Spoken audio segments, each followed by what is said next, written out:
O governo está jogando pesado. Pressão, chantagem e até ameaça de retaliação política.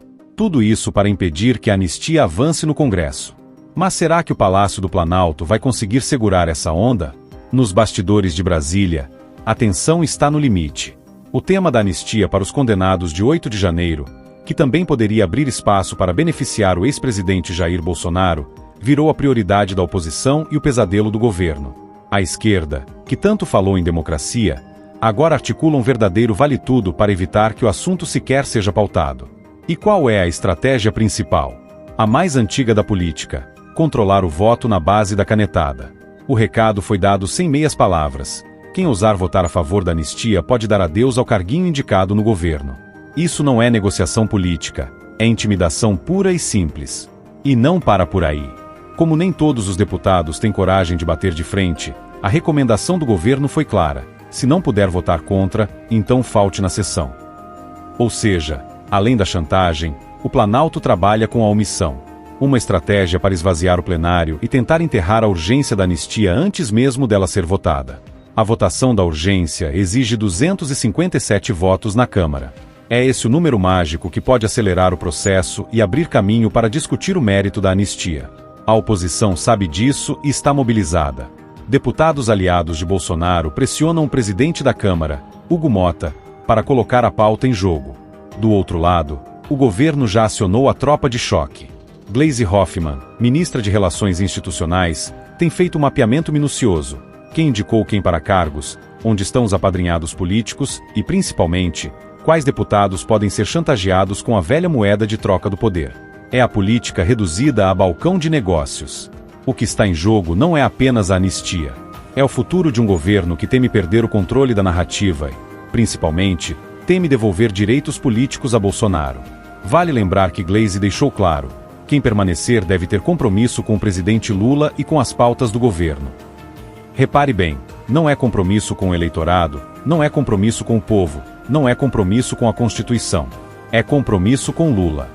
Isso expõe a contradição gritante. Enquanto o discurso oficial fala em defender as instituições, na prática o governo atua como uma máquina de chantagem para preservar interesses próprios. A democracia vira apenas uma fachada para justificar perseguição política. A situação fica ainda mais complicada porque partidos como União Brasil, PP e PL pressionam para que a anistia vá para o plenário.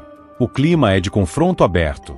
O governo tenta segurar seus ministros, enquanto as legendas ameaçam retirar apoio e até indicar a saída de nomes da esplanada.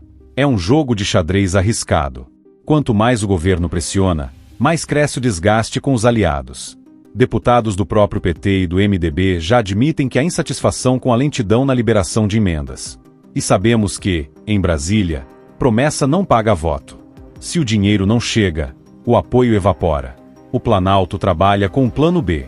Se a urgência da anistia for mesmo pautada, a missão será derrotar no voto. Mas aí vem a pergunta: o governo tem realmente força para segurar os 257 votos? Os líderes do PT, como Zeca Dirceu e Lindbergh Farias, dizem que sim. Falam com confiança, mas nos bastidores o clima é de apreensão. Eles sabem que a pressão popular existe, que as redes sociais têm força e que deputados estão atentos ao custo político de negar anistia a milhares de brasileiros que foram condenados em processos questionáveis, com penas desproporcionais e julgamentos sumários. A narrativa oficial do governo é simples: a anistia seria uma vitória da extrema-direita e até de Trump nos Estados Unidos. Sim, eles chegaram a esse ponto: transformar uma decisão do Congresso brasileiro em uma suposta vitória internacional de Trump.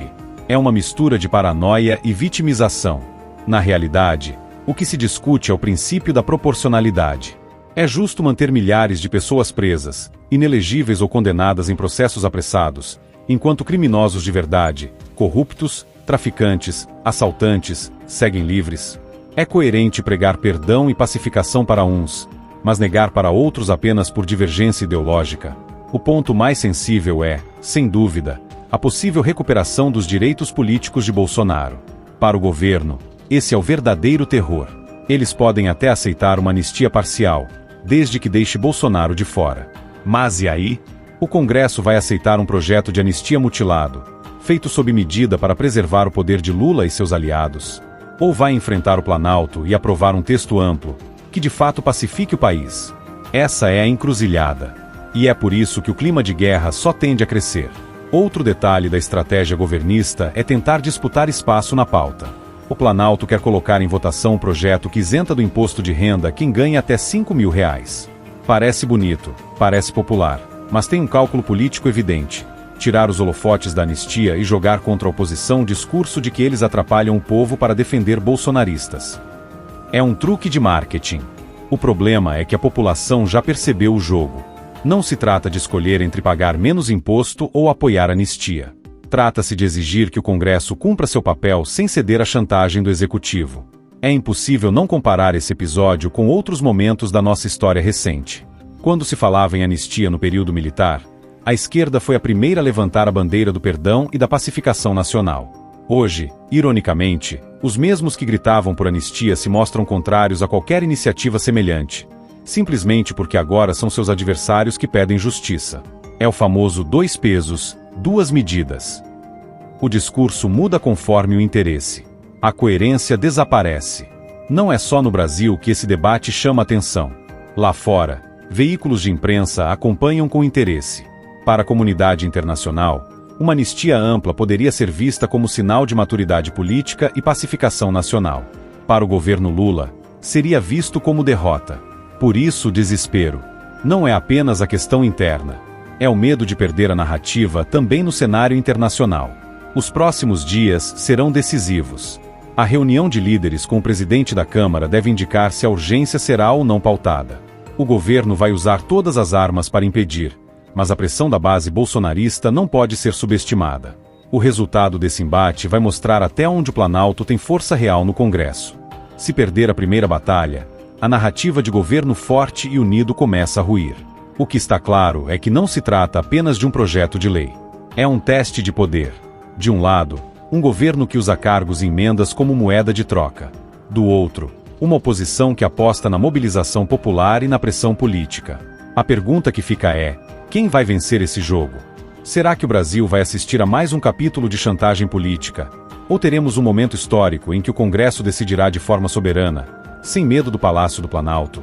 Deixe sua opinião nos comentários e não se esqueça de curtir e compartilhar este vídeo.